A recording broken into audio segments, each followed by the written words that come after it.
Créé en 1959 à l'initiative des Ivoiriens Félix Houphouët-Boigny, le Conseil de l'Entente est la plus vieille organisation sous-régionale ouest-africaine. Aujourd'hui, au sein de cette organisation, on parle d'accélérer l'intégration sous-régionale à travers de nouveaux projets. Et justement, pour en parler, nous recevons dans le cadre de l'entretien du jour Patrice Kwame, secrétaire général exécutif du Conseil de l'Entente. Merci de votre invitation. Et je voudrais vous souhaiter bonne heureuse année, ainsi qu'à la chaîne SICA. Revenons à notre sujet du jour. Le 11 juillet 2016 à Niamey, les 5 chefs d'État de cette organisation définissaient les nouvelles priorités de ce conseil: consolider et renforcer la paix dans la sous-région, mettre en place des projets structurants et intégrateurs pour fonder une économie de croissance dans la région et permettre la libre circulation des biens et des personnes. Aujourd'hui, où en sommes-nous? Comme vous le dites, c'est à compter finalement de janvier 2012 que j'ai pris fonction au Conseil de l'Entente, plus précisément le 2 janvier 2012. Et il fallait tout remettre en place. Donc avec nos instances, le comité des experts, le Conseil des ministres, la conférence des chefs d'État, nous avons pu arrêter un plan stratégique et définir donc un plan d'action. Nous avons reçu donc des instructions des chefs d'État.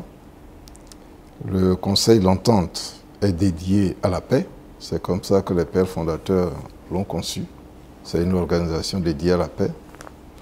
Et cette organisation doit intervenir dans des domaines qui concourent à la paix.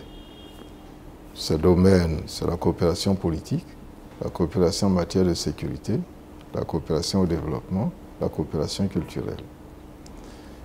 Donc c'est par rapport à ces domaines que nous travaillons depuis que j'ai pris fonction.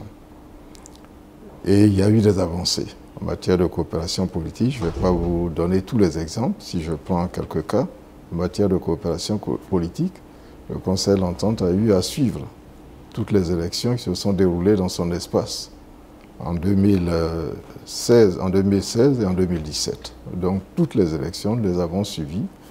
Nous avons pu faire un rapport aux différents États pour indiquer nos constats, ce qui est bien qu'il faut consolider et les faiblesses à corriger. En matière de sécurité, nous avons mis en place une structure qui s'appelle la réunion annuelle des ministres en charge de la sécurité des frontières. Donc cette structure s'est réunie déjà à 2 reprises à Lomé. Récemment, il y a 1 mois, elle a tenu sa 2e réunion. Et elle fait le point de la situation sécuritaire dans l'espace Entente. Et elle fait des propositions à la conférence au Conseil des ministres et ensuite à la conférence des chefs d'État. Pour le faire, nous avons fait une étude diagnostique sur la situation politique et sécuritaire dans l'espace Entente. Et c'est à partir de cette étude diagnostique que nous déclinons ces programmes-là. Au niveau de la coopération au développement, les chefs d'État nous ont donné des instructions claires. Ils nous ont demandé de réaliser des projets qui améliorent les conditions de vie des populations, surtout les populations rurales. Et ça, le Conseil de l'Entente sait le faire. Par le passé, le Conseil de l'Entente avait réalisé beaucoup de projets au profit donc des zones rurales. Et donc, on nous a demandé de continuer. C'est ce que nous faisons. Donc, nous réalisons des projets en matière d'eau potable, électrification rurale, par énergie solaire, centres de santé, construction d'écoles, etc., etc. Dans les 5 pays, nous avons réalisé un certain nombre de projets. Voilà aujourd'hui où nous en sommes. Et bien sûr, nous entendons amplifier cela. Ça doit nous amener à mobiliser aussi des ressources pour pouvoir le faire. Voilà où nous en sommes. En 2016, à Niamey, le Conseil de l'Entente a signé une convention avec le Fonds ACP de l'Union européenne et les premiers bénéficiaires de ce fonds devraient être les populations rurales. Cela me donne l'occasion de parler du sujet ô combien consternant de la crise migratoire. Nos milieux ruraux vivent dans l'extrême précarité. Est-ce que le besoin de survie n'est pas un prétexte pour les candidats à l'immigration quand on sait que notre région est l'une des régions la plus touchée en Afrique? Tout à fait juste. On n'est jamais bien que chez soi.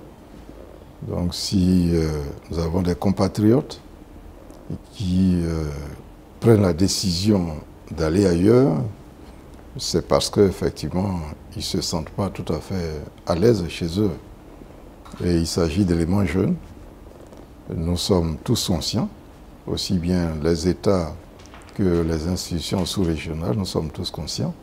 Et nous devrions travailler à faire en sorte à stabiliser donc, ces jeunes sur place et chez eux. En faisant quoi? On doit travailler à la création d'activités génératrices de revenus qui leur permettent d'avoir des revenus. Une fois qu'ils ont des revenus et qu'ils sont chez eux, qu'ils ont une perspective dans leur vie, ils peuvent se marier, avoir des enfants, ils sont stabilisés, ils n'éprouvent pas le besoin d'aller à l'extérieur. Autre sujet de l'actualité, revenant sur la crise que vit le Togo, est-ce que le Conseil de l'Entente est habilité à intervenir dans le cadre d'une politique interne? Je vous l'ai dit et vous le savez, le Conseil de l'Entente a été créé pour travailler à la promotion de la paix dans son espace. Les pères fondateurs étaient intimement convaincus que sans paix, on ne pouvait pas mener des actions de développement dans nos pays. Ils étaient vraiment intimement convaincus. Et la mission qu'ils avaient dédiée au Conseil de l'Entente, c'est de faire en sorte à créer une atmosphère de paix, un climat de paix dans notre espace, pour favoriser donc le développement des pays. Et les pères fondateurs ont utilisé, c'est pas parce qu'ils n'avaient pas de problèmes, à leur époque aussi, il y a eu toujours des problèmes. Mais quelle est l'arme qu'ils avaient privilégiée? C'était le dialogue. C'est l'arme. C'est le dialogue qu'ils ont privilégié comme arme. Ils se sont dit, quel que soit le problème, il faut s'asseoir, discuter et trouver des compromis.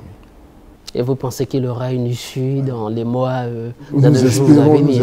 Nous espérons qu'il y aura une issue. Parce que la population semble fatiguée de cette Mais crise. il faut qu'il y ait une issue, bien entendu. Nous espérons fortement qu'il y aura une issue. Et il faut qu'il y ait une issue. On ne peut pas faire autrement. Vous êtes en train de construire à Abidjan un nouveau siège du Conseil de l'Entente. Cela m'amène à savoir d'où vous tirez les ressources pour financer tous ces projets. Alors, il s'agit d'un programme immobilier. Parce que le Conseil de l'Entente ne bénéficie pas de prélèvements communautaires comme les autres organisations. Il fonctionne avec les cotisations, les contributions annuelles des États, qui ont été fixées il y a très longtemps et qui sont quand même des contributions, disons, assez modestes pour l'institution. Et il nous faut trouver des ressources. Il nous faut trouver des ressources propres pour que l'institution puisse être pérennisée. C'est important qu'on pérennise l'institution. Et nous avons proposé donc au ministre et ensuite au chef d'État un programme immobilier qui permettra au Conseil de l'Entente, avec des partenaires, avec la formule PPP, partenariat public et privé, de réaliser un programme immobilier et mettre en location ces espaces-là, qui permettrait donc au Conseil de l'Entente d'engager les ressources propres. Nous sommes ici sur une superficie de 2000 m² en plein centre-ville, en plein plateau, donc une situation idéale. Et c'est là où nous voulons commencer. Donc, la procédure est en cours, c'est assez long ces dossiers-là, c'est assez long, il y a des autorisations obtenues, il y a beaucoup de formalités à remplir, des études d'impact environnemental, il y a beaucoup de choses à faire, mais nous progressons, nous avançons. Et nous espérons qu'en 2018, nous pourrions procéder à la pose de la première pierre de cet immeuble-là. Et ce serait le premier. Ensuite, dans les autres pays, nous allons réaliser des bâtiments. Ça dépendra des besoins du marché, puisque ces bâtiments sont destinés à la location. Le Niger, par exemple, souhaite avoir un mall, un centre commercial à Niamey.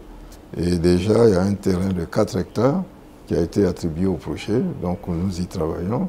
Au Burkina, en plein centre-ville, non loin des locaux de l'UMOA, nous avons un terrain de 7000 m² que nous pourrions donc mettre en valeur, et ainsi de suite, ainsi de suite. Voilà un peu ce que nous essayons de faire pour rechercher des ressources propres. Pourquoi ce besoin d'immortaliser l'institution? Est-ce que vous pensez qu'aujourd'hui, l'organisation n'est pas assez connue dans la sous-région? Alors, ce besoin d'immortaliser, parce que c'est la toute première organisation sous-régionale de coopération, l'organisation intergouvernementale de coopération, créée en 1959, donc avant même les indépendances. Et puis, cette organisation a fait des choses extraordinaires qu'il convient que tout le monde sache. Elle a fait des choses extraordinaires. Donc, cette organisation est partie de 4 éléments, 4 pays. Puis le Togo est venu plus tard adhérer, donc c'est un groupe de 5 pays. 59. 60, les pays deviennent indépendants. Et il s'est posé pour eux déjà un problème pratique, le système monétaire qu'ils vont utiliser. Est-ce que, puisqu'à l'époque coloniale, il y avait une monnaie unique qui circulait entre ces territoires, maintenant que les pays sont devenus indépendants, ils avaient le choix de créer chacun sa monnaie et sa banque centrale. Mais parce qu'il y avait ce noyau donc de pays, ils se sont dit, mais enfin, nous cherchons l'intégration, le rapprochement entre les peuples, etc. Essayons de maintenir un système monétaire commun.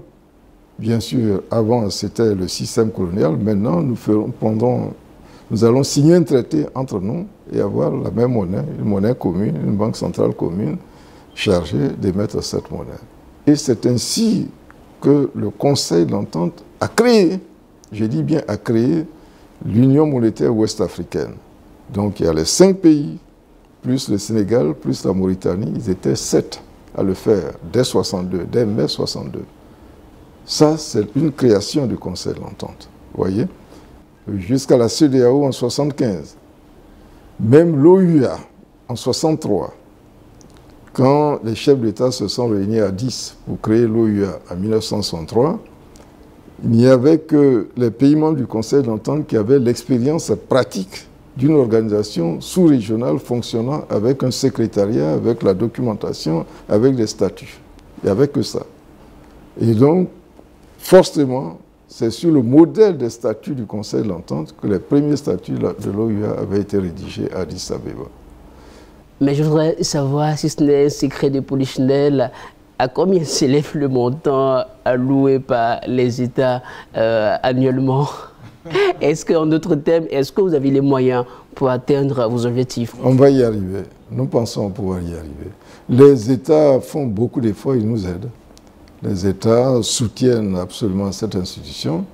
Bien sûr, pendant la période de flottement, les États avaient accumulé des arriérés. Pendant la période que l'institution ne fonctionnait plus, c'était une période de flottement, donc c'était normal, les États ne cotisaient plus. Mais depuis que nous avons repris service, depuis 2012, les États ont fait l'effort pour éponger, font l'effort pour éponger. Certains ont épongé tout de suite, d'autres font l'effort sur la base d'un échéancier d'éponger progressivement donc leurs arriérés. Ce qui nous permet de nous organiser. Nous n'avons pas de bureau dans chaque État. On a le seul siège ici à Abidjan et nous travaillons à partir d'Abidjan. On n'a pas de bureau dans chaque État. Nous sommes une petite équipe, pas plus d'une trentaine de personnes, tout le monde compris, les statutaires, les cadres, le petit personnel, tout le monde compris, nous sommes une trentaine. Et voilà de quelle manière nous travaillons. Alors, dernière question pour terminer cet entretien. Est-ce que vous pensez que le Conseil de l'entente a le mérite d'exister aujourd'hui? Et quels sont les vœux que vous formulez à l'endroit de ces 5 pays qui forment cette organisation? Comme je l'ai dit, cette idée d'une institution dédiée à la paix est quelque chose de fondamental. Il faut qu'on préserve, il faut qu'on fasse en sorte que cette idée soit pérennisée. Donc tout ce que je peux dire au seuil de la nouvelle année, c'est de souhaiter la paix.